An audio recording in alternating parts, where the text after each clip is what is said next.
What if hiring could be easier, more streamlined, and less time-consuming, so even when you're busy, you could still be smart about the way you hire? With ZipRecruiter, you can post your job to over 100 of the web's leading job boards with just one click, so you can rest easy knowing your job is being seen by the right candidates. Then, ZipRecruiter puts its smart matching technology to work, actively notifying qualified candidates about your job within minutes of posting so you receive the best possible matches. That's why ZipRecruiter is different. Unlike other hiring sites, ZipRecruiter doesn't depend on the right candidates finding you, it finds them. And it's no wonder 80% of employers who post on ZipRecruiter get a quality candidate through the site in just one day. ZipRecruiter, it's the smartest way to hire. Find out today why ZipRecruiter has been used by growing businesses of all sizes and industries to find the most qualified job candidates with immediate results. And right now, my listeners can post jobs on ZipRecruiter for free. That is right, free. Just go to ZipRecruiter.com/M&M. That's ZipRecruiter.com/M&M. One more time to try it for free. Go to ZipRecruiter.com/M&M. Want an easy way to see if you could save money on car insurance? Geico gives you 3. Call 1-800-947-AUTO. Go online to geico.com or stop by the Geico office nearest you. 3 ways you could save 15% or more. This is the Best of Mike and Mike podcast. Subscribe now by going to the Listen tab in the ESPN app. The Best of Mike and Mike.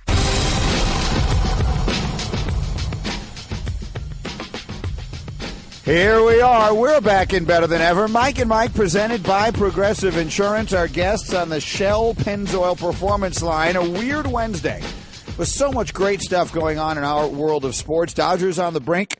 Yankees come from behind. All this NFL stuff. Monster college schedule this weekend. And, of course, basketball back, which was fabulous. Until 5 minutes into his tenure in a Boston Celtics uniform, Gordon Hayward's foot was facing the wrong way. Golic, that was very, very tough to watch. Oh, it was horrible to watch, obviously for a lot of reasons. Obviously, first for Gordon Hayward.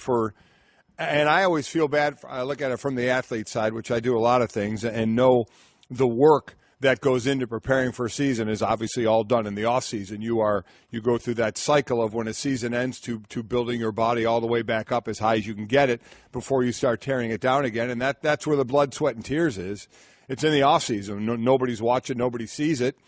And then you go out there, and the expectations obviously for a team are high, which we'll get into. But for the individual, obviously there's the pain of just watch it, a snap in your ankle. Let's be honest. It had to be an unbelievably painful thing that he went through. But then there's that realization, like, my God, everything I did 5 minutes into the first game, I'm done. And now what starts to go through your mind is the hurt, the rehab, how long it takes. You look at Paul George when he broke his tibia. It took him 8 months. There was no ankle involved in that, a dislocated ankle to go along, and here was a dislocated fractured ankle and tibia. So have no idea of the time frame. I'm sure we'll get that, but the lonely rehab I always talk about. But just in that instant, all that work, everything just done. It's just so physically it looks awful, but mentally it's just going to just destroy you, and then how quickly you can come back from that. I just felt horrible for him from the overall standpoint. When you look at the gruesome injury, obviously you feel bad, but to me there's just so much more to it. Yeah, we'll show it to you here on ESPN2 for those of you who haven't seen it. They're asking me to warn you that it's not pretty. No, it's not. And I'm guessing that by this point many people who are sports fans have seen it because it happened not relatively early in the evening last night, so it was all over the place. And there's no other way to describe it for those of you listening on the radio. Perhaps you're in the car. Perhaps you hadn't heard about this yet. His foot is just flat facing the wrong way. Yeah, there's really no other way to describe it. And, the look on his face and the look on the faces of the other players around him, everyone recognizes basically immediately what has happened. You know exactly what happened. And one of the most fault, and I'm not blaming any player for this. It's a kind of a natural reaction when you see something. In our own hot list, it says teammates for Boston and Cavalier players rushed to check on him. They didn't rush it. They turned the other way. Initially. I mean, they all went over by him, obviously, after things calmed down, but you could see it. I mean, they saw it. You know, as an athlete, you don't even need to be an athlete to know what was going on here. And I tell you what, you know, when you start parsing this thing down, dude took it like a man. Let me tell you what. He obviously screamed. I shouldn't even say it that way because there's many women that, I've seen injured that take it in a very, very tough fashion as well.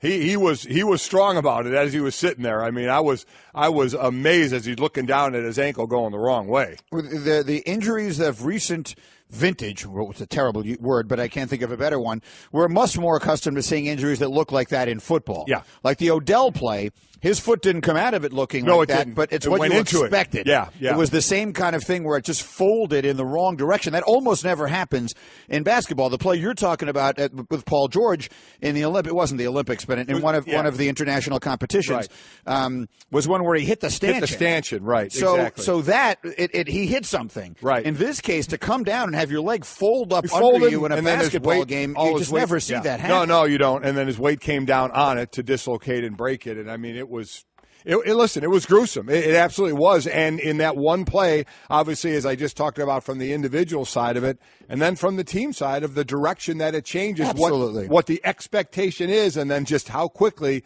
and that's the one thing you can predict everything you want.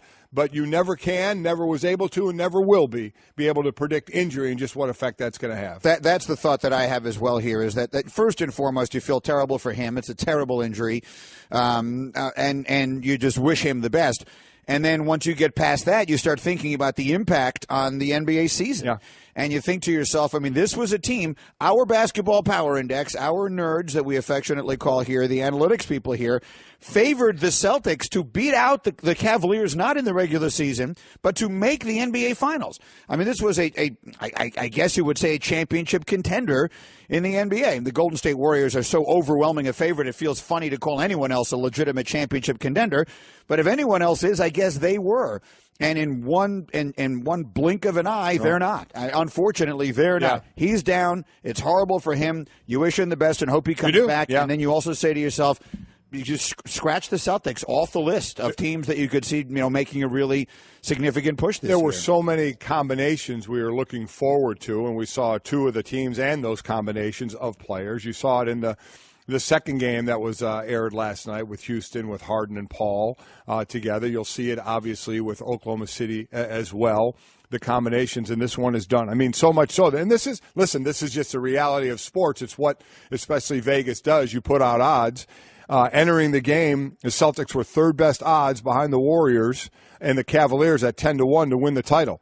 After the injury, it's 20-1. I mean, that's and you certainly understand why. It seems harsh to talk about that, but it's going to go on, and that's what's going to happen. Now you're going to talk about, and that's what is going to happen, because the games are going to continue to play. Injuries happen. This one was just more gruesome than we normally see, but guys get hurt and miss time all the time. So you just, next team in, who's the next team that will maybe challenge Cleveland, if anybody, in the East? Look, this is the second time this week we're talking about a major injury, right?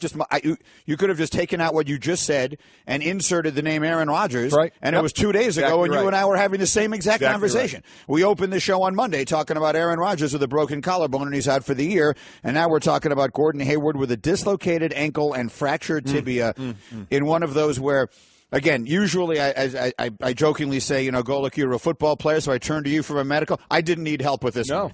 This one, the second you saw it, no one was wondering, boy, I wonder if that's a serious injury. We weren't waiting for the medical report on this one. That's terrible. And it's a shame. It is really, really a shame. 5-some minutes in to the start of the season. All right, let's hear from some of those involved in this. Here's Brad Stevens, the coach of the Celtics, after the game. Obviously, you hurt for him. He's put in a lot of great work, and I thought he had his most comfortable week as far as feeling like he was going to play really well. And, but now we'll, hopefully get a full recovery, right? And so it's it's a tough deal, but, I guess that's part of it, the risk of injury. But I really feel for him. So, I mean, that's it from a personal standpoint is recovery. What hardware, has to go in there, for the ankle, for the break in the tibia. How long, as I mentioned again, Paul George had the fractured tibia. That was 8 months. This is a break there as well as the ankle dislocation. So, don't know. I mean, I'm not even going to delve into it. It's going to be a long time. There's no doubt about that. And it's going to be a rough, obviously, rehab. And, you do. All you can do is wish the best for him. And then unfortunately, he will kind of go out of everybody's thoughts as he starts to do a lot of the rehab on his own, recovering rehab, and the season rolls on. There's a lot of tweets. I mean, the entire sports world and beyond, it felt like, was tweeting thoughts on Gordon Hayward yesterday. A few of them that stuck out for me. One of them is on the screen right now for those of you watching on ESPN2. The Utah Jazz, quickly and classily, I thought, sent a nice message to both Gordon Hayward and his wife, Robin, that you can see again on your screen. And Connor, did you see Connor Barwin's tweet to him? Yeah. Connor Barwin tweeted a picture of himself, the NFL player, of himself, in what can only be described as a very similar-looking injury. He suffered a gruesome-looking broken ankle or leg. I don't know what it actually turned out to be, but one of those where his foot is facing the wrong way. And he tweeted, "I missed the entire season with this injury. I haven't missed a game since." You're going to here it is on our screen now. First series, first game, 2010. Missed entire season, but haven't missed a game since. That's one of those. And so I thought that was a great tweet from Connor Barwin. I completely agree. Again, the picture there, if you're on the radio, if you want to check that out, the picture, again, his foot is going the wrong way, is Connor Barwin. But coming back from that, and that's where I immediately went. Listen, there's the team aspect that we'll talk about. I just always think of the individual and the work that went into it. It's never good to get an injury like that. I don't care when it is in the season, but just the thought of, my God, right when you start the season, it's just starting and all the promises there, and boom, it is done. Here's Kyrie Irving after the game. I've seen a few injuries in my career, and I've had a few, and I've seen a few, and probably two of the worst ones I've been in the game of watching.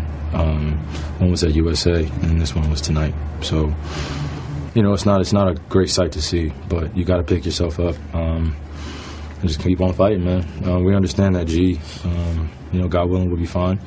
And we're going to continue to pray for him, man. Be there for him as best we can. I have not personally been on the field and seen an injury that gruesome. I've seen knees get blown out, but the knee looks, the look of it is there, but it inside obviously it's torn up. I have seen a dislocated kneecap where it's moving around. I've seen dislocated fingers, but you basically pop those back in and usually keep going. Probably the worst one I saw, dislocations just look awful. Dislocated elbow.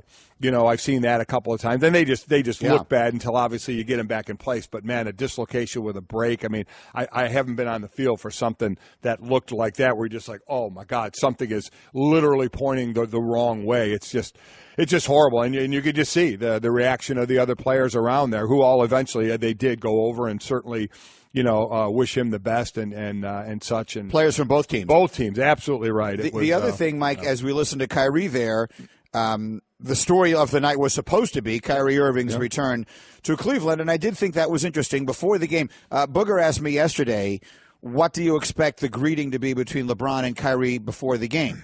And I said, I believe they will dap up but not show love. Yeah, it was business-like. It was what it was. But then after the game, they had a nice moment. After the game, Kyrie, from the game standpoint, Kyrie had a chance for a game winner, tried to take it over LeBron. I think it was the only time LeBron actually guarded him in the game, and Kyrie missed it, and they had a moment there. After the game was over, hugged it out a bit, and that was that. Before, it was just the quick, business-like dap as before a game starts, and then they move on. They had he had nice moments with several of his former teammates. You saw a nice moment with him and Kevin Love, and that. So again, that was what last night's story was supposed to be, going into the game in Cleveland between these two top teams in the Eastern Conference. Clearly, coming out of it, that is not the story. I have one more I want you to hear. That's from our Brian Windhorst, who was there. This is as an emotional night as you'll ever see at an October game in the NBA. Opening night, Kyrie Irving coming back to the Cavs, and then just a few minutes into the game, a horrific injury that rattled every single fan and every single player on this court tonight. Gordon Hayward, after suffering the dislocated ankle and fractured tibia, was taken back into the Cavs locker room. The ankle was reset by Cavs doctors, which is very important, I have been told by sources, in getting the process started in his recovery. That had to be a moment.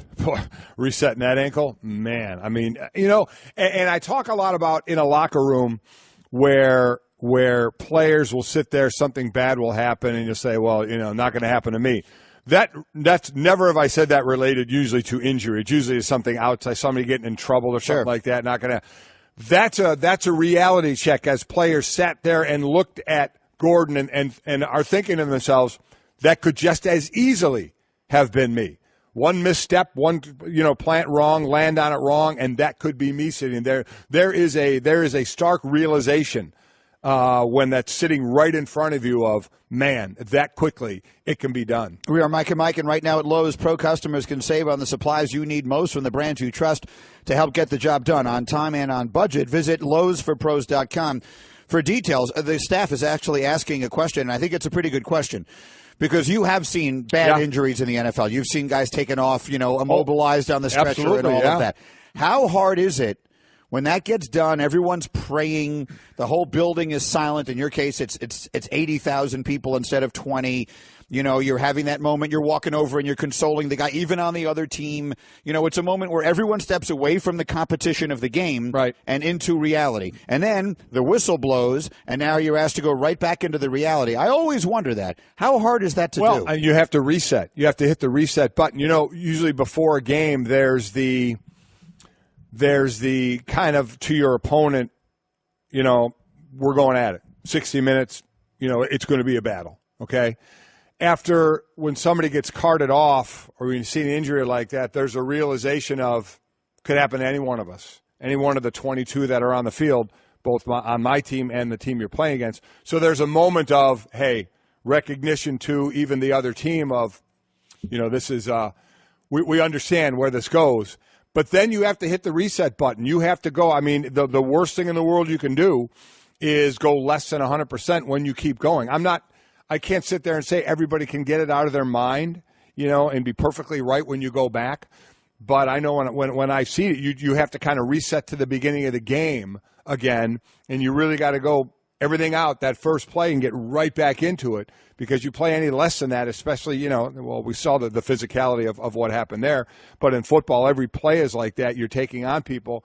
It can end badly for you. So it's not the easiest thing in the world to do, but if you make it to that level and you're playing long enough, you have basically seen this, right? Yeah. Whether it's a stretcher coming on or taking a lot of time before somebody goes off the field. So you've had to restart before. You've had to go through your mind of, man, that's horrible for him. That could have been me, and having to reset. So you kind of get used to resetting. This is just a little more of a wow moment to have to reset from, but I think they're pretty much programmed to do that. All right, we're Mike and Mike. We're presented by Progressive Insurance. Great guest list today, and we'll be trying to get some more basketball reaction for you as well. But we do have on the Shell Pennzoil Performance Line Sal Palantonio from these NFL meetings of yesterday, which I'm really looking forward to hearing the inside into what went on there. You've heard some of the reports. Gruden and Herbstreit back-to-back, as we always do in the second hour. Chris Singleton is doing the Yankees series on ESPN Radio, and Charles Barkley on the Basketball Today. So let's do we'll do all those and much more as the morning continues. Let's do off the top, though, because sure. We'll run through some of the other headlines Off here. the top, it does start with Gordon Hayward again, Mike, dislocating the ankle, fracturing the tibia,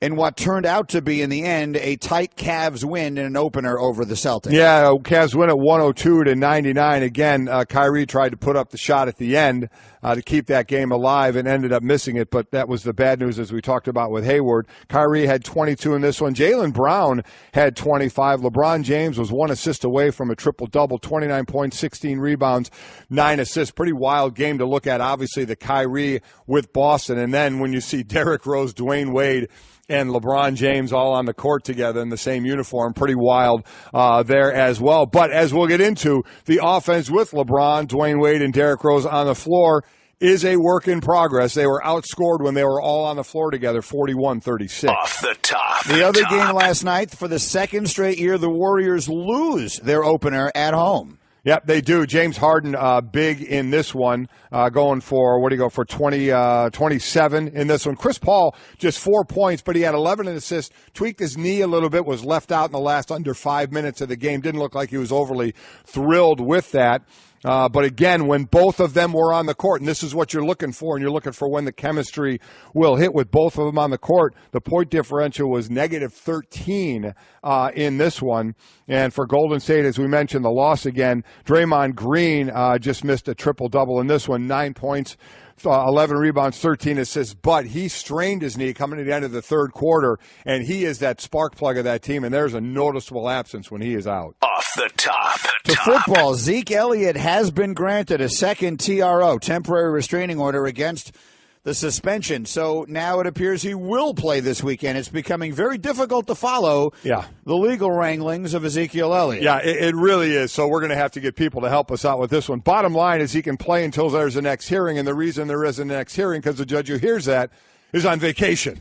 So we're in the vacation mode right now. So Zeke is playing, and this thing is held up, so we'll see how long he can play. The hearing could be within 14 days. It could take 14 days, could be less, but we know Zeke will definitely be playing this weekend. Off the top. Baseball, and the Dodgers are one win away from making the World Series for the first time since 1988 as their pitching continues to dominate the Chicago Cubs. Yeah, absolutely right. A big win for them, and this starts out with the Cubs and Schwarber getting that home run, and you think, okay, the bats are starting early in this one, but it was Darvish. He goes into the seventh inning, 7 strikeouts, gives up just 1 run.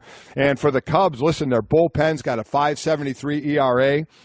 As hitters are 0 for 11, 6 strikeouts with runners in scoring position. Bryant and Rizzo, 22 at-bats, no RBIs between the two of them. So the bullpen not getting it done. Their big hitters not getting it done at this point, and they're on the verge of getting swept. Cubs in big trouble. Yankees looked like they were in big trouble last night. Down 4-0, and then Aaron Judge hit a home run, and then they broke the gates open, and they wind up getting a win to even up the ALCS at 2 games apiece. Really just amazing what's going on here. I mean, in the late innings for them, first 6 innings, no runs, no extra base hits. 7th and 8th inning, 6 runs, 4 extra base hits. Judge and Gregorius are the 2 that are doing it. Judge seems to have figured it out. Again, either striking out or, like last night, knocking a laser over the wall and then knocking one into the wall for a double. Really very impressive. Sanchez has 3 RBIs as well with a laser down the left field line. So Yankees looked like they were going to go down 3-1 in this one with Keuchel coming up for Houston. It was over. To end this thing. They had the worst inning you've ever seen in your entire life. Absolutely horrible. They gave up 3 runs with only 1 ball being put in play in the entire inning. Catcher I've never seen so much catcher interference this postseason. It was unreal. It was a walk, a catcher's interference, a walk, and then a double up the third base line. Yeah. And they looked like their season was over. Yep, I mean, Keuchel was. But the Astros bullpen can't get it done. If the Yankees can get into the bullpen, they win. It's as simple as that. If Keuchel and Verlander can beat them, then they beat them. Yeah. If the Yankees can get into that pen, they have an excellent chance. And that is off the top. And the MVP moment of the week, let's give it to Judge. Yeah. Once again, with no life in the building whatsoever last night, Aaron Judge goes long, and that got the Yankee comeback started. Aaron Judge, he'll be a finalist one. They don't do finalists, but he'll get some votes for MVP this year, and he'll get our MVP moment of the week, brought to you by Sport Clips. Help fund scholarships for U.S. veterans. Donate to the Help a Hero program at a Sport Clips near you. His double, he was almost on a knee. He went down low for the ball, was almost on a knee. He hits a double off the wall with some fan, inexplicably some younger fan, reaches down into the wall and hit the ball. But what a laser shot that was going down low for him. The best of Mike and Mike. All right, so on this extraordinarily busy day, one of the many things we have going is that we are heading into a college football weekend that has more good matchups, huge matchups, than any I can think of in quite some time. And as we bring Kirk Herbstreit in for his regular weekly visit, I want to start by giving Herbie credit. Because, Mike, a week ago today, you weren't here. Booger was with me, right. and I was asking him about Oklahoma losing to Iowa State, and he said, Herbie, I'll give you the floor and I'll give you the credit. He said, I guarantee you this weekend someone is going to lose that absolutely shouldn't because it's just hard to get these kids ready to play every single week. Boy, I'd say he hit the nail on the head. Well, I mean, hit it on the head 5 times last weekend. So, Kirk Herbstreit, I give you the credit for that as we get it rolling this morning. Well, I think every year when you see the weekends, at least in this sport, in college football, and you look for ranked versus ranked, and there just aren't any. those are the weeks that I think coaches struggle the most. And Mike, you've been in a locker room, you understand. It's just there's something that just happens to a team when Penn State's playing Michigan. I guarantee you, James Franklin's not having a hard time getting guys to come over to watch film. Jimmy Harbaugh's trying to get his guys to get locked in at practice or in the meeting. You think they're dialed in? Oh my gosh, oh, absolutely. They don't need any reminders. But when you're a 20-point favorite, it's just human nature. It's the stuff that Nick Saban's been talking about at the podium the last couple of weeks about how challenging it is to try to make guys try to be the best they can be every single week. And typically 18 to 22-year-old guys that play college football, they start to have a great year. They're ranked in the top 10. They look at their team that they're playing that they know they're better than.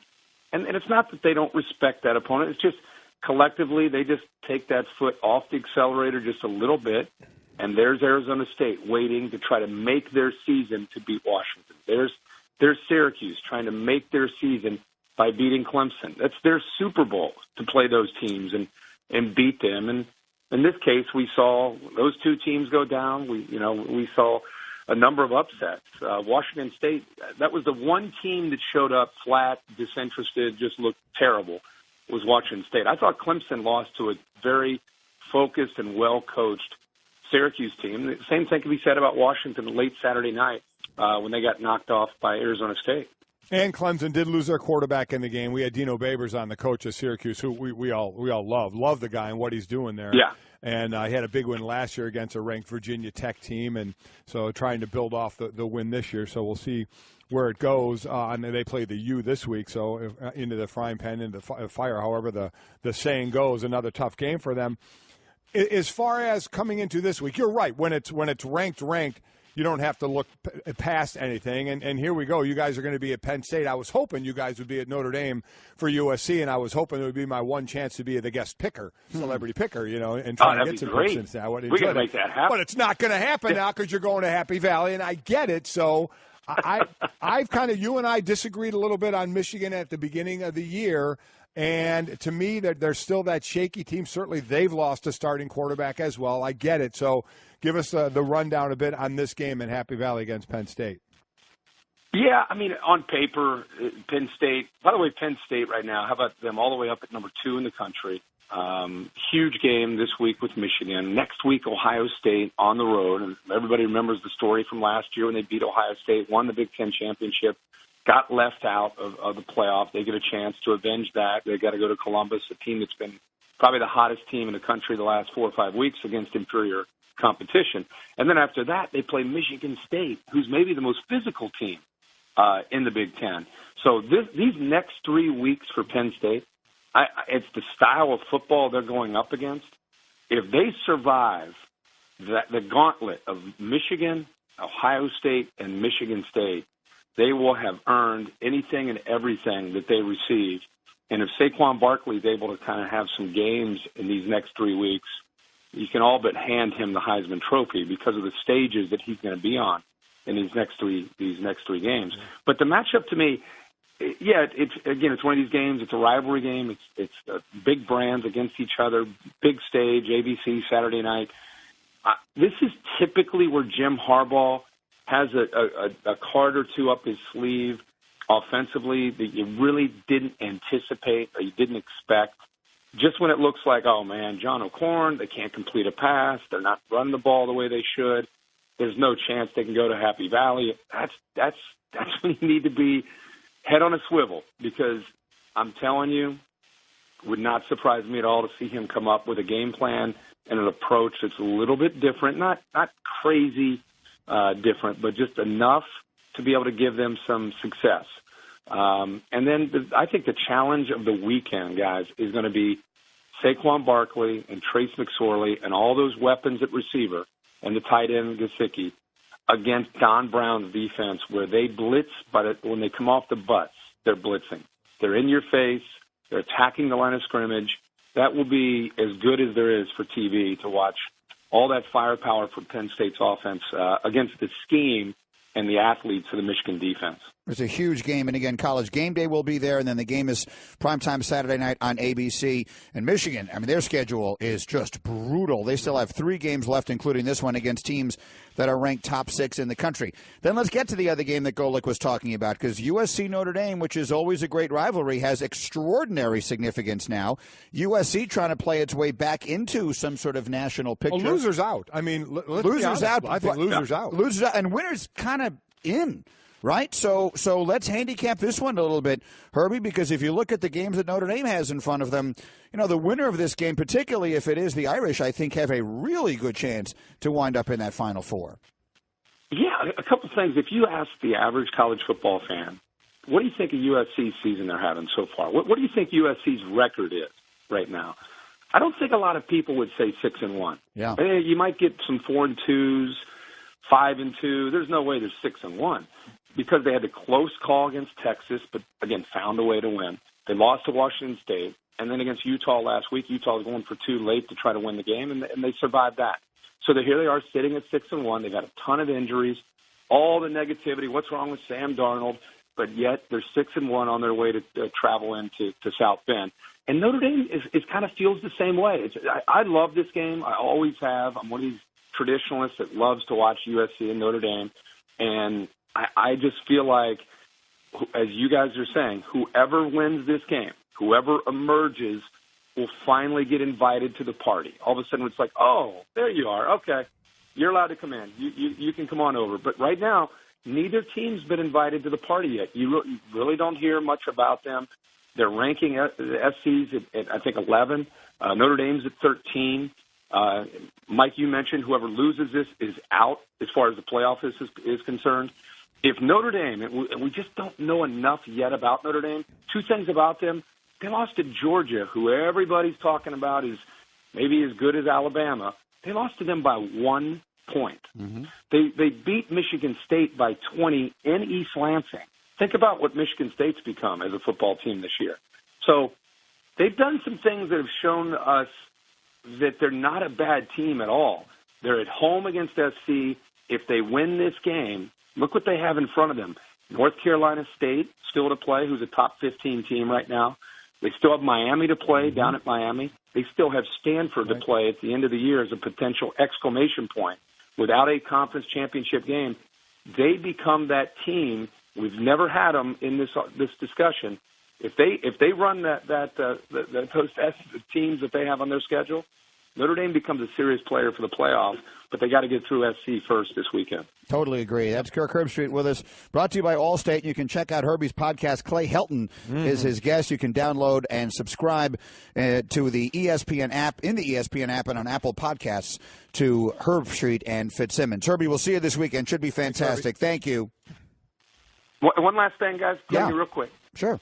I just can't figure out Dodgers, Astros. I'm an 80s National League guy. Yeah. It just sounds so weird that's the World Series, It may not wind up happening.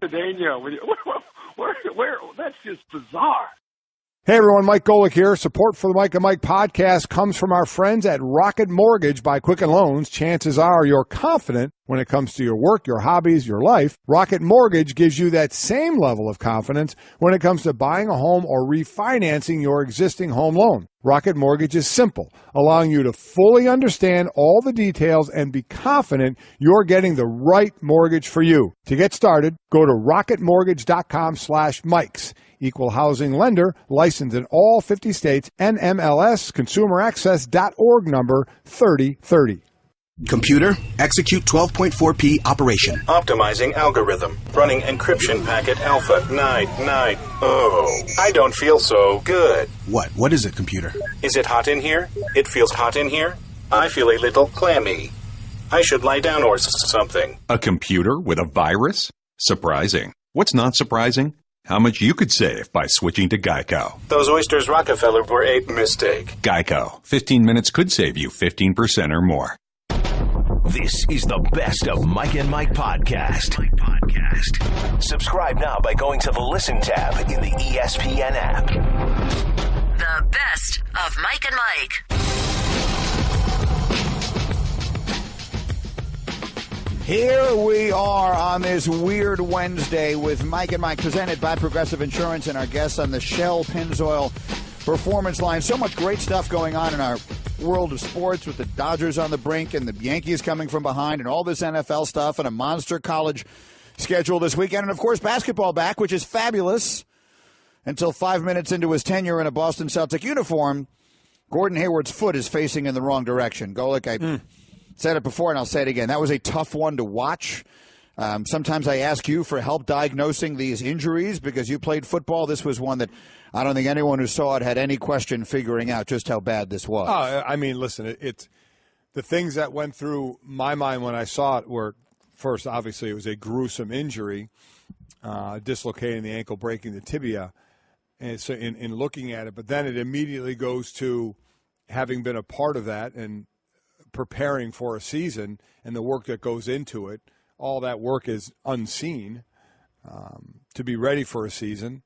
Switching to a new team, so much hope for that team, but I'm really talking about the individual to have that happen. And outside of the pain and looking at that and being freaked out by what you see, but you also know at some point, when you're in the pain and realize it, then you understand, I'm out. How long am I out? The rehab that's going to be, and 5 minutes in, my season is done. All the work you put in, and it's over. And we see it every year in every sport, whether it happens in OTAs in football or preseason in a sport. Players get hurt. It's the nature of the game. And when you see then one this bad, sometimes obviously different injuries have you out different times. We know Paul George, part of Team USA, broke his tibia. He was out 8 months. This is the tibia and the ankle dislocation, so we have no idea. We keep saying just because it hasn't been announced, we're not sure if he'll be back this year. He's not coming back this year. He's out. He's going to be out the entire year. The question is, how is he going to recover from this, and can he get back to what he was? Modern technology is great now, but I have no idea the extent of this. I do know it's going to be a long road and a lot of rehab, which a lot of guys have to go through.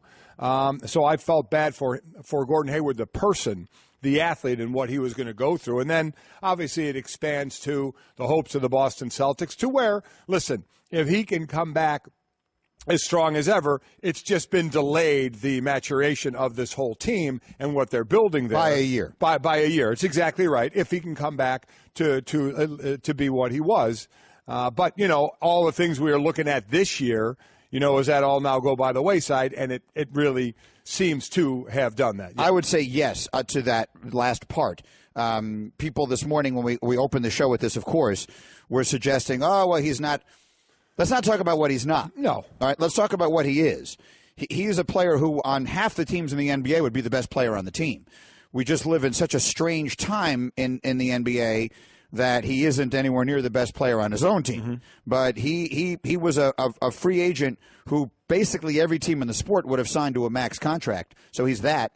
And I'll say this, I don't think anybody's beating Golden State this year if Golden State remains intact.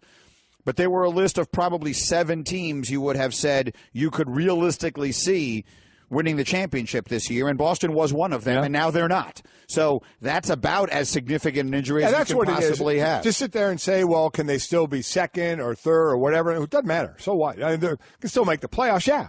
You see how, the Jason Tatums and Jaylen Brown, who was the leading scorer last night, come along, and start to develop. So they'll make the playoffs, but they're not what they were, and they're not in the position to be one of those teams now to have that their odds went from 10-1 to win the title to 20-1, and with good reason. I mean, when you lose a player like that. It's time for Straight Talk, brought to you by Straight Talk Wireless. Best phones, best networks, no contracts. Our Brian Windhorst was in the building last night. Here's how he described the scene. This is as an emotional night as you'll ever see at an October game in the NBA. Opening night, Kyrie Irving coming back to the Cavs, and then just a few minutes into the game, a horrific injury that rattled every single fan and every single player on this court tonight. Gordon Hayward, after suffering the dislocated ankle and fractured tibia, was taken back into the Cavs locker room. The ankle was reset by Cavs doctors, which is very important, I have been told by sources, in getting the process started in his recovery. I said a lot in the locker room that a guy can have an issue off the court, in a bar, in a car, with whatever, and there'll be players that will be going, man, that's horrible, but it's not going to happen to me. This is different. Every one of those players obviously were feeling bad for Gordon Hayward without question as he was laying there, in pain and looking at the injury. You could tell. But then every one of them will think, it could be me. That is a reality slap in the face of one wrong jump, one wrong land, one wrong play, one split second. That's how it is. And it's done. It's done to months and months and months of intense rehab just to get back on the court or the field to play again. That quickly it can happen. And that's a real realization to players when they see it right in front of them. It's a brutal start to the season. There's no other way to say it. It's brutal. And it's great to have the league back, and they are set up to have a terrific year, but Boston was going to be one of the most interesting and exciting teams. So you feel terrible for him. The Twitter reaction from across the spectrum of sports yesterday was great. I thought the Utah Jazz Twitter account there, they tweeted a really classy tweet at Gordon and his wife, Robin, and so it's just a brutal. There's really nothing else you can say. Nothing else you can say. It's a brutal, horrible injury for him and for the Celtics, and in its own way for the league in total. Straight Talk Wireless, nationwide coverage on America's largest and most dependable 4G LTE networks. All right, jumping around to our next line of business here on what is an extraordinarily busy juncture in our world of sports. There was a point last night, right around the same time this injury took place, that in my mind the Yankee season was over. I think for those, because I was going back and forth between the two games, and the Yankees game was a critical part of that game going on, so there were a lot of people that found out about the Hayward injury on Twitter because they were watching the Yankees game before they hit previous channel and went back to the basketball game. 4-0 Astros. It looked like they were about to take a seemingly insurmountable lead with Keuchel and Verlander coming up next. And then all of a sudden, something crazy happened. And to find out what, let's bring in our Chris Singleton, who's doing a terrific job doing these games for us on ESPN Radio. Chris, Mike and Mike here. Good morning. Thanks for doing this. How are you? Hey, good morning, guys. Great to be on with you. It's our pleasure. So let's go there. You've been in these dugouts. You've been in clubhouses. You understand the dynamic of this thing from 4-0 Astros last night to where it wound up. How did it happen, and why did it happen? Well, it didn't seem like it was going to happen. I mean, last night's pitching matchup, on paper and based on the history, you didn't expect McCullers and Gray to duel it out the way that they did. I mean, the expectation was, man, if either of these guys or both can get into the fourth inning, they will have had a good start. But man, putting up donuts on the board, inning for inning, and then the Astros breaking out, getting those 3 runs, as hard as it was, for a run to be scored. When they scored those 3, you figured, all right, it's over, and it looked like there were some fans that were kind of making their ways to the concourse to perhaps kind of go and figure, all right, it's just not going to happen tonight. But, man, you just look at this Yankee team who hasn't lost a home game, this postseason, and that Aaron Judge home run that he hit in the 7th, you're thinking, okay, leadoff home run usually doesn't start a rally, but all of a sudden it did, and the dominoes fell. They scored another run, and that place came alive. And I really feel like the Astros players, you got your headset on when you're out there, and I slide one of my ear, pieces up so that I can really hear the crowd. And, man, I don't know that this new Yankee Stadium has ever been as loud as it was last night. We saw Judge have the incredible first half. We saw him go, 36, 37 games straight, striking out at least once in a game. We saw him in the first 28 bats in the postseason strike out, 16, 18 times? A ridiculous numbers, ridiculous amount of times. What are you seeing different now? Home run last game, home run double this game. Are you seeing anything different in his at-bats now? Yeah, I think, he's allowing the ball to travel a little bit more. We saw the home run 2 nights ago, and a fastball they tried to get up, they tried to get in. He did a nice job. It wasn't a bad pitch, but he was able to pull his hands inside enough, and he's just so strong that, he can miss the barrel of the bat and still throw it out. So, his 2 home runs in the postseason really weren't, Aaron Judge mammoth shots that we had seen. In fact, Boog and I, who were talking during the game, I said, he's got a home run, that game before on Monday night, but you're saying he hasn't really hit, an Aaron Judge type of home run. And then when he came up in the 7th and he teed off on McCullers, it's like, okay, this guy's back. And it was almost like it fueled the rest. Gary Sanchez as well, I thought on Monday night, he's having better at bats. He was still 0-for, but he didn't strike out. Had some pretty good contact, and you felt like, okay, he's getting closer to clicking. And really, if this Yankees offense is going to go, those two guys have to be right in the middle of it.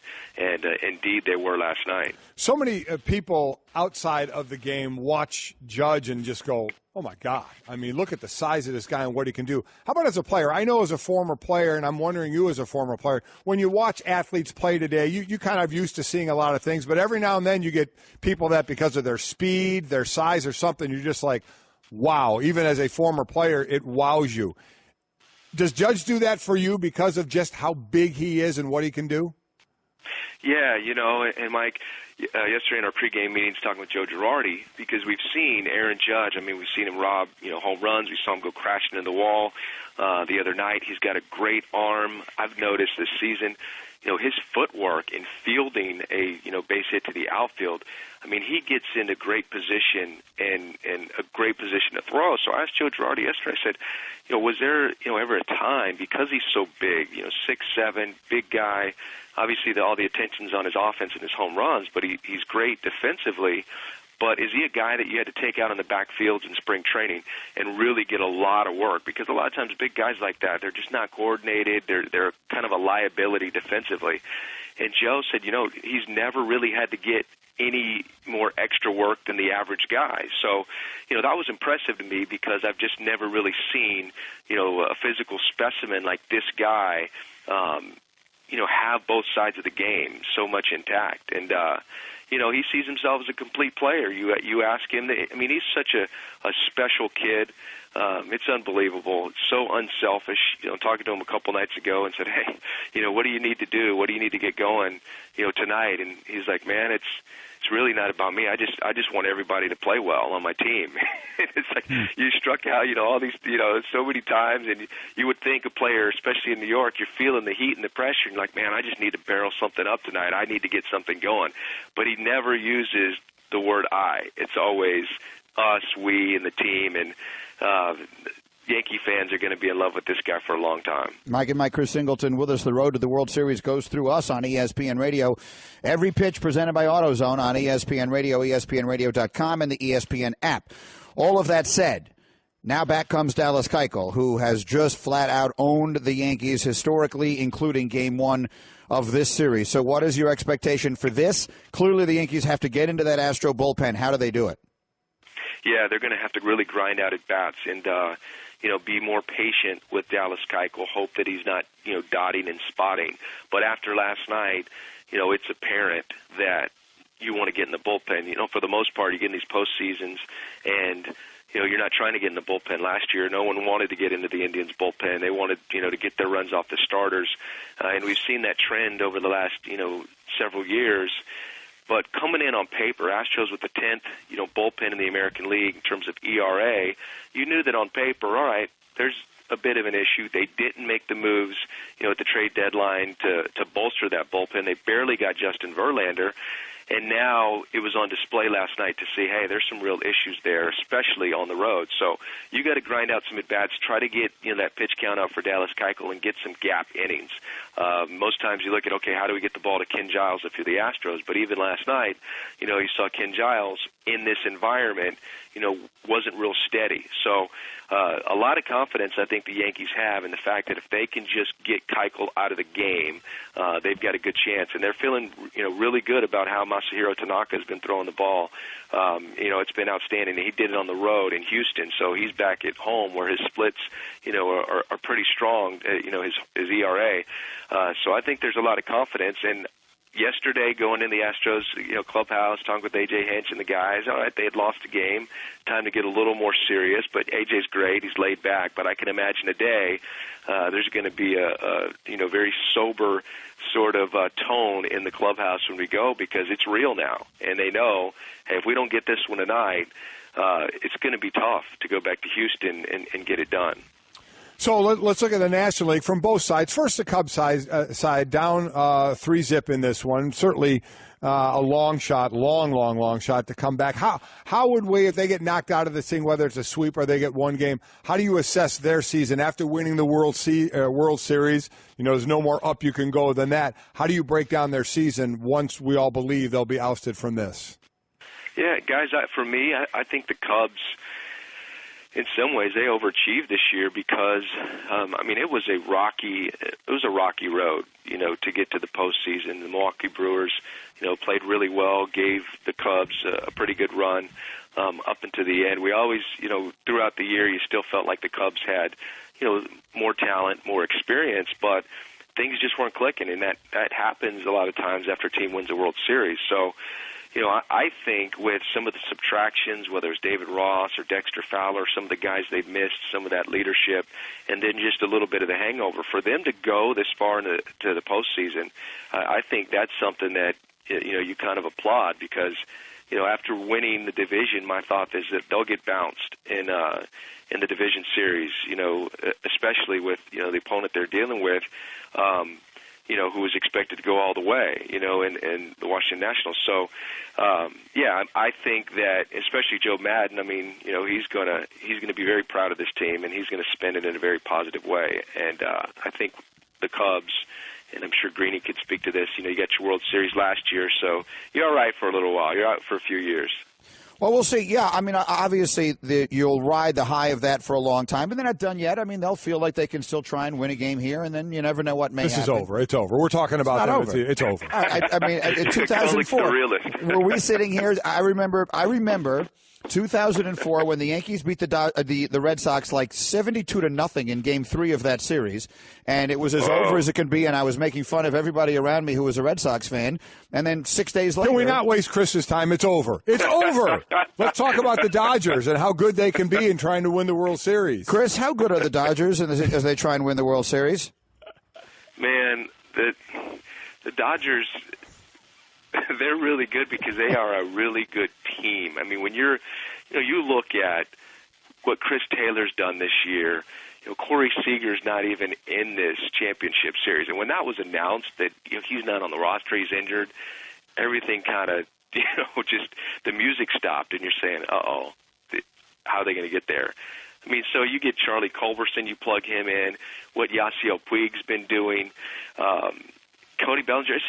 You go back to April, and this is not like the roster or perhaps the production that you were expecting to get, from certain players. And I think a big thing, that addition of Yu Darvish, there was always a question of, okay, Yu Darvish, could he really pitch in the big games?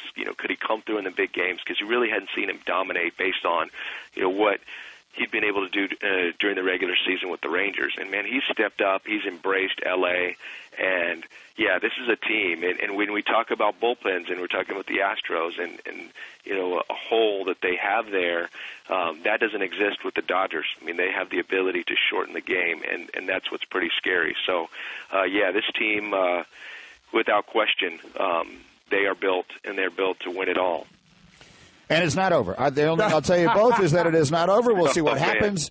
Again, all the action of both games as both series resume today is on ESPN Radio. Chris, thank you so much. Enjoy the day. We'll check in with you again soon. Thanks very much. All right, my pleasure. Thanks.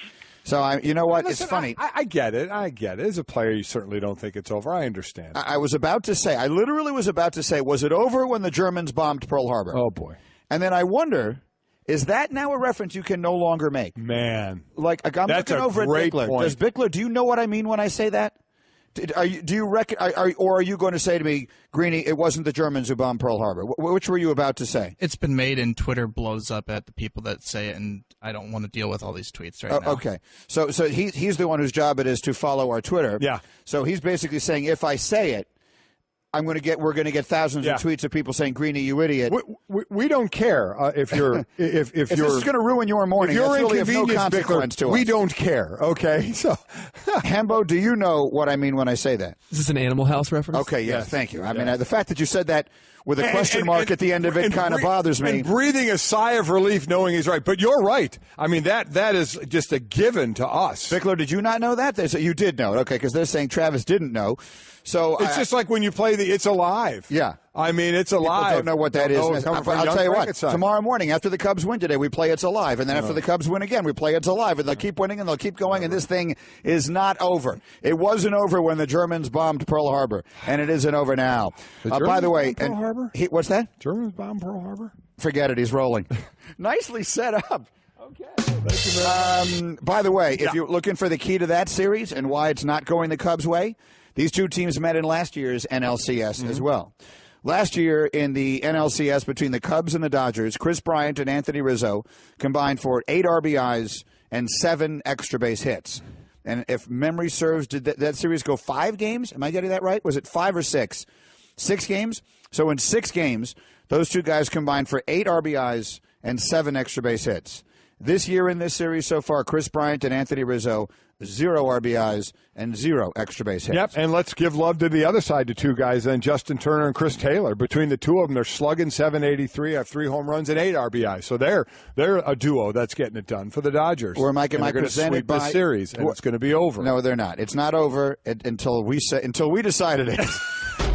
The best of Mike and Mike. I don't really know what to say to these. Like Sherry tweeted at me, did Greeny just say it wasn't over when the Germans bombed Pearl Harbor? Time for a history lesson. Tim says Japan bombed Pearl Harbor. I mean, people. What can you say? I can't criticize them for not knowing. No, I know, but you reference. You asked the right question. I mean, you used that reference. It's an Animal House reference. My kids wouldn't know it. My kids would not know that. If I said to Mikey Golic Jr., if he was sitting here, which he regularly does, and I looked at him and I said, hey, was it over when the Germans bombed Pearl Harbor?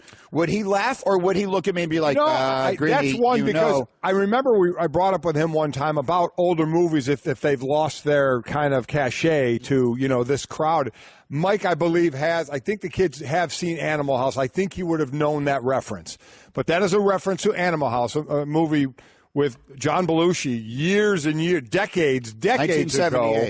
That was a famous quote in the movie that Greeny. So, and you're right. It was one of those movies, much like if you were to give sort of a more current or recent comparison, it was a movie, I think, like The Hangover, like Bridesmaids, like movies that people reference all the time in just common culture. Right. Moments from it, lines from it became a part of the common zeitgeist, and maybe none more so than that line. That was a line you talked about forever. So Sherry and Tim. I know that the Germans didn't bomb Pearl Harbor. We know. Thank you for helping me. We do. I'm not the smartest man alive, but I do know that. Yeah. Okay, I'm going to not do what I was planning to do. Tomorrow morning at this time, we'll be talking to Adam Schefter, and I was going to do fill in the blank here, but a series of very interesting tweets were just put up by our Jim Trotter. Mm-hmm. And I think this is important because there have been a lot of conflicting reports that have come out of the owners' meetings yesterday.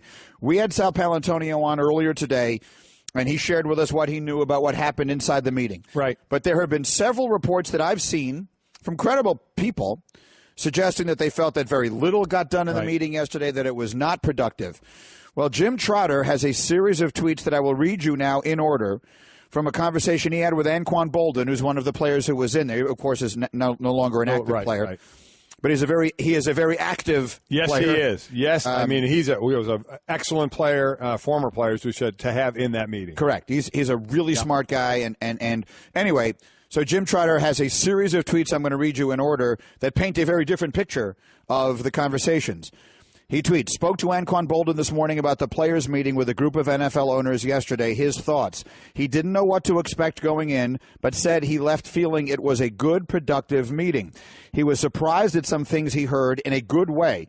Owners said social justice is an American issue, not a player or league issue. He said it was difficult to discuss certain topics, but everyone wants to get it to a good place, which took the tension out of the room. He said it was refreshing to hear owners talk about players in a positive way like he had never heard. Some owners said the players were true patriots for standing up for their beliefs, said they were proud of the players. The owners wanted to meet again Tuesday, but Boldin and Malcolm Jenkins have commitments for their Listen and Learn tours, likely to meet in 2 weeks. So that was a series of tweets from Jim Trotter that went up in the last half hour from a conversation. So there is directly from Anquan Boldin on the record, one of the most respected people in pro football, telling you what the feelings he emerged from having been inside the meeting. So I will take that right now before anything else as an indication of what went on.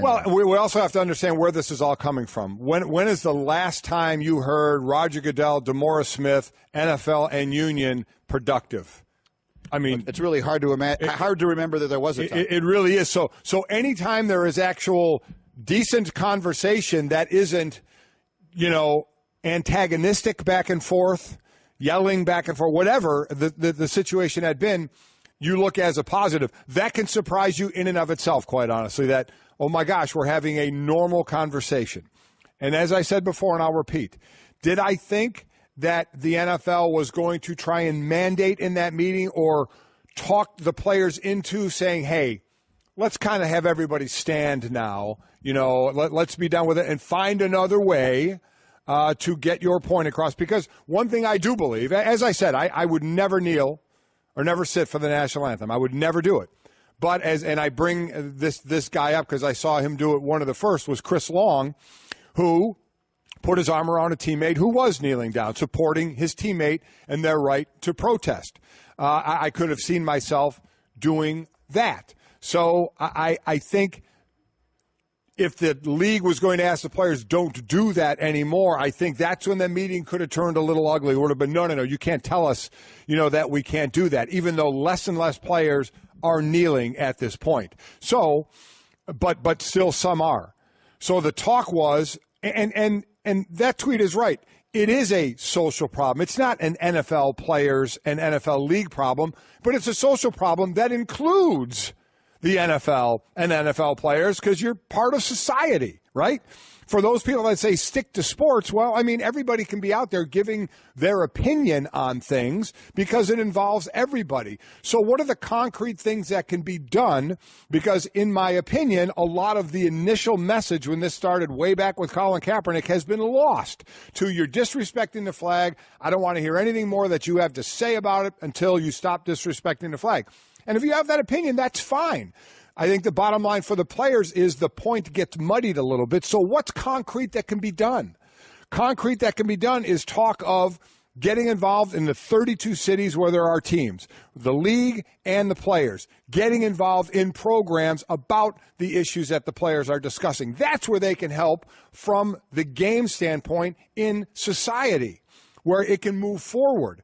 I don't know if there'll ever be a mandate that you have to stand. I think maybe by agreeing to let's do some other things that players, because that's the one thing about the players you would ask is, when are you not going to kneel anymore? When there's a change. Well, what change? Where's that line of change to you that says, okay, I'm going to go out and I'm not going to kneel anymore because I think there was enough positive change? We never really got that answer because I think it's a hard answer to give. For each individual player, it's going to be like if they feel something is going in enough of the right direction to say, I'm going to stand now. But I think that's part of them all working together where players can feel, you know what?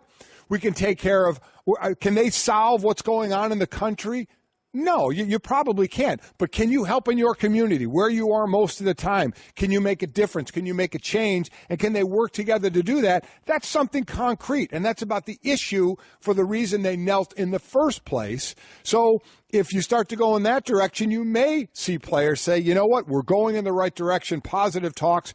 We're going to stand for the national anthem because that part is kind of getting muddied now anyway. So I'm just happy they sat down. I hope they meet again, and I hope it leads to more positive conversations with these groups. It is important, again, to remember that there are some teams that have made rules about this. Jerry Jones has publicly said that no player who kneels will be allowed to play for his team.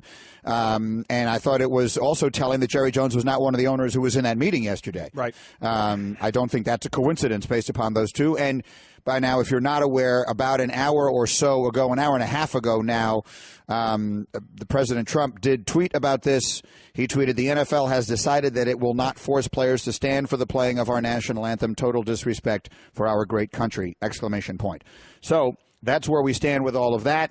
I thought it was important to get to it here because there have been a lot of different reports coming out of what happened in that room. And I think the tone, I think what happened in that room is important for the league going forward. I mean, they've got a major problem on their hands with this from a variety of different standpoints, and they need to find solutions to those problems. And the fact that Anquan Boldin at least came out of there feeling as positively as he told Jim Trotter, I think is a significant development. I agree. Did I expect Or should people have expected something concrete, like was there going to be a mandate about the national anthem from the league? I thought there was no way that was going to happen. And did you think there would be some sort of concrete plan for all 32 cities and how they were going to work together coming out of that meeting? No, I didn't. But as long as it's a positive step going forward, which could lead to another meeting, which could lead to some concrete things, to me, it's a step in the right direction. All right. And now everyone is tweeting me lines from Animal House, which makes me very happy, including Bo, who tweets, I'm not going to sit here and listen to you badmouth the United States of America. Gentlemen, which is a great moment and a great line in that. I don't know how well the movie holds up. I genuinely don't. I can't remember the last time I watched it. I don't need to watch it to remember literally every line of dialogue they from it. The bar! The whole... Can't say it. Can't say it. Yeah. Expletive deleted. If you haven't seen it, watch it. Yeah. I'm curious. Is awesome. If you're a person who has not seen it, watch it and then tweet us and let us know. Like, does it hold up or not? Is it funny? Like, I mean, the movie of recent vintage that I would put of the top of all of them, there's a million great newish comedies. I would put The Hangover at the top of my list. I know that's your favorite. Yeah. And it's probably my favorite as well. I love Zach Galifianakis in that movie. Everything he says makes me laugh. It's fantastic. In that movie. It's a great movie. It's kind of like that. Yep. My feelings about those two movies are very similar. Now, they were made 35 years apart. Exactly. So my question is whether that one holds up in the way that some of the more current movies feel. Okay, let's do Fill in the Blank, which is brought to you by Mahindra Tractors and Utility Vehicles. Mahindra USA, the world's #1 selling tractor. We'll go all around all the world of sports here, and we start with the first Fill in the Blank. Golic, the best two teams in the NFC right now are blank. Philadelphia and, oh boy, wow. Philadelphia and, you got another one? It would depend on if you're asking me where I think they're all going to wind up, or if you're just talking about right now. Because if you're just talking about right now, you can't have this conversation without putting the Rams in it. If you told me that the Vikings were going to get consistent quarterback play, I'd be tempted to put them in that conversation. You know where I'm tempted to go? Carolina. I think they're starting to get it together. Christian McCaffrey in that offense. Cam running a little more. The defense. A lot will be determined by Luke Kuechly's health. He's cleared the concussion protocol, but you know, he's had the issues with it. So if he can stay healthy, I like the direction they're going. But if you're asking me when it's all said and done, I believe the Seahawks will be one of the last teams standing. So I know they have all kinds of problems on their offensive line, but I believe when all is said and done, they will be among the last teams standing in the NFC. Next, fill in the blank. Of the two options, A, Zeke plays for the Cowboys in November, or B, Zeke plays for the Cowboys in January, the more likely scenario to you is blank. Wow. I think he's going to end up getting overturned again, so I don't think he's going to be playing in January. But I don't even know how to answer that question. I don't either. I'm stunned at this. It got reversed again. He can play, and the hearing will be maybe in 14 days, maybe earlier, because the judge hearing it is on vacation. I don't mean to punt on the question, but I don't know how to answer it. I don't either. Do I think eventually he serves a suspension, then it ends up like Tom Brady? Yes, I do. But it could very well be next year. When will it be? And this is another one of those where what we've lost completely in this is what this whole thing is about. This is a domestic violence issue, which is something very serious and very significant. And but it's turned into being about the procedure. Now that's it. I mean, now it's just about that. Well, I'm with you. I'm taking a knee or punting, whichever one you want to do on this one. I have no idea. I don't either. Next, the best one-loss team in college football is blank. Notre Dame. You believe they're the best? Oh, I don't know. I just said that. But honestly, who do you think is the best?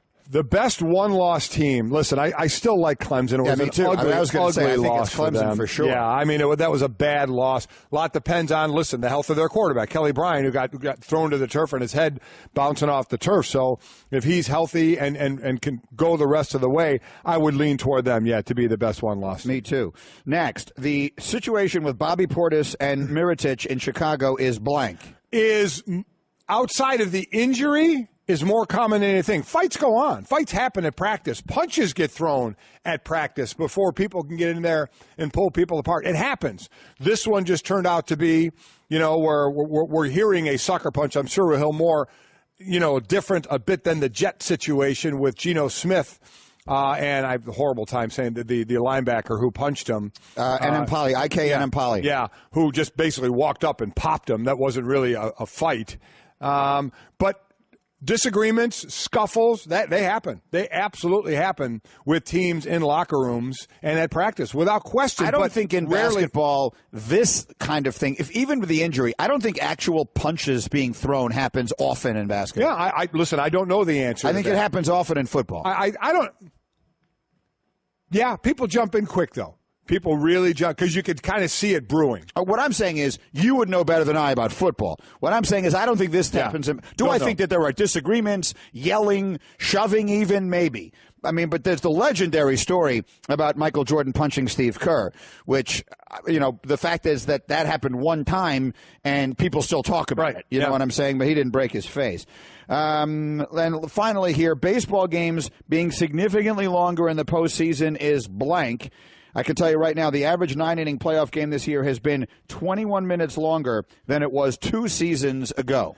I don't care. Me neither. I think it's not an issue. I don't care. There is no sport that is more different in the playoffs than it is in the regular season. In the regular season, baseball can frequently feel like background noise, like elevator music, like it's just kind of going on and you don't have to pay attention to it. And that's actually one of its values, is that it's just sort of there and you can pay attention when you want. Right. Every pitch of this postseason has been gripping. I'll take more, not less. That more time doesn't matter to me when I'm interested in the games like I am. The best of Mike and Mike. Can I just share with you one, because a lot of people are bringing it up in my Twitter. Okay. So one really humiliating thing that happened to me yesterday. Did you happen to see it? Well, is it when you ate the ribs? No. This wasn't on the air. When you held the fingers like it was when you held the rib like it was the most disgusting this was not thing? Something that happened on the air. Okay. So I have a relatively new car. It's not that new, but it's pretty new. I've only had it for a short time. Right. And I get into the car yesterday to drive to the golf course in the middle of the day. I was not the last person to drive it at that point. Someone else had been driving it since I was last in it. And by the middle of the day yesterday, it turned into a nice day here. Yes, it was very cold in the morning, right? But it had turned into a very nice day. So I'm driving myself to the golf course. That's about a 15, 16-minute drive from my house to the golf course. Right. Okay. And I'm driving along. It's a beautiful day. I'm in a good mood. I'm going to go play golf. And all of a sudden I realize I'm not comfortable. Why am I uncomfortable sitting here? And then it occurred to me, I'm uncomfortable because my butt is on fire. My seat heater is on. And, I mean, it is blastingly hot. It was like I was sitting on a furnace. Okay, turn it off. You don't need it. For the life of me, I could not figure out how to turn it off. I pushed everything. I touched everything. I got red buttons. I got this buttons. I'm turning knobs. Why don't you look for the button that has the picture of the chair and the squiggly lines? It doesn't. As God is my witness, it doesn't. I'm going to take a picture of it and tweet it. There is no little picture of a little icon of a chair. Somehow there's some newfangled thing. I could not. No, there's not. Mike, I got to the golf course. I'm sweating. You just didn't like see a it. Pig. I am. You just didn't see it. Drenched in sweat. Did you ever turn it off? No. You still haven't found it. It's still on. I can't turn it off. You are an idiot because there will be a picture of it. I'm telling you right now, there's no picture. There will be a picture somewhere. There's something you push in, but as I remember getting it explained to me when I got the car, but for the life of me, I couldn't remember it. So, yes, they're all saying, how long would it take Golic to turn it off? Under 10 seconds. Yeah, I'm sure you would. This is me being me. But I drove all the way to the golf course, and I mean, I've got the window now open. I've got the air conditioning on and the seat heater on, which is I'm sure the car is in a state of just total dysfunction. Yeah. Because what idiot is driving with the air conditioning on and the seat heater on? For the life of me, I could not turn it off. So you still don't know where it is? No. I don't. You really are. Well, after I finished playing, I forgot about this. Yeah. But just now, when I was looking at some of the tweets on the resting, I saw a bunch of people asking me if I ever got the seat heater off. So that's the answer to the question. It's embarrassing. Okay, and I'm making no bones about it. It's embarrassing. This is what it's like to be me. The best of Mike and Mike. All right, we are Mike and Mike, and as we've been discussing all morning long, the NBA season got off to a remarkable start yesterday. We were also looking forward to it. One of the teams we really wanted to see was the Boston Celtics with their brand new stars in Kyrie Irving and Gordon Hayward, and 5 minutes in, it goes completely the wrong way. From TNT, here's Charles Barkley, who was watching it all last night, and he joins us bright and early this morning. Good to talk to you again, Charles. How are you today? I'm good, man. Thanks for having me. That's always our pleasure. Let's start right there, however, unfortunately, with the bad news. I'm sure many of our viewers and listeners were watching you guys when you had the game last night. What is your takeaway from what happened with Hayward last night? Well, you just feel bad, and I think you could see on the faces of the Cavaliers when somebody gets hurt in our sport, it hurts everybody because we're part of a fraternity. And I just felt bad for Gordon. I feel bad for the Celtics. And it's just really, really unfortunate. I mean, injuries are part of the game, but it just sucked. I mean, you look at, I was watching football last week when J.J. went down, Whitney Merciless, Odell Beckham Jr., Aaron Rodgers. Like, I don't even know those guys, and I felt bad. But it was just an awful situation. So, Charles, what goes on in that locker room once you get past the reality of, wow, that just happened, and, oh, by the way, we have 81 regular season games to go. For leaders in that locker room, what's the talk? What's going on inside?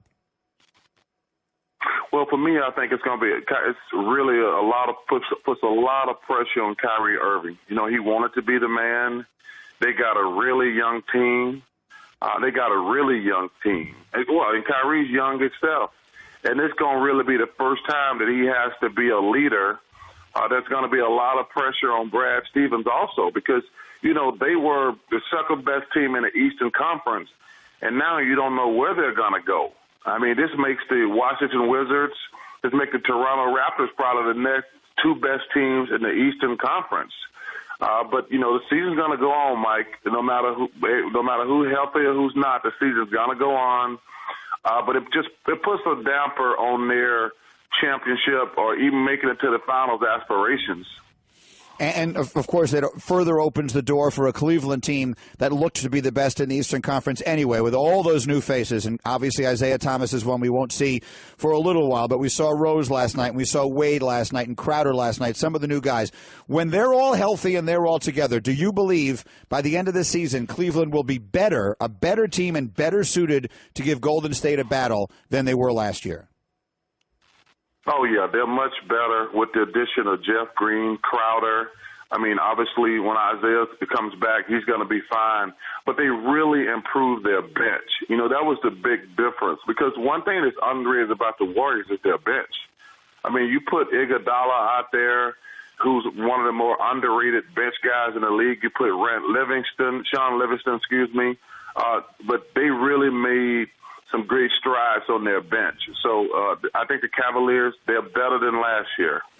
Charles, we've used this term a lot, building the chemistry. It goes back to when LeBron went to Miami with Bosh and with Dwayne Wade there of how they were going to work everything out. Well, now we've got just watch that lineup that trotted out for Cleveland. It was Kyrie now with the guys in Boston. It's Paul with Harden, and then what's going on in Oklahoma City, the guys George and Carmelo with Westbrook. Is that an overblown thing? Oh, these guys got to work out the chemistry and it'll take them a little while, or take us on the court. How much is there to that of things they have to work through?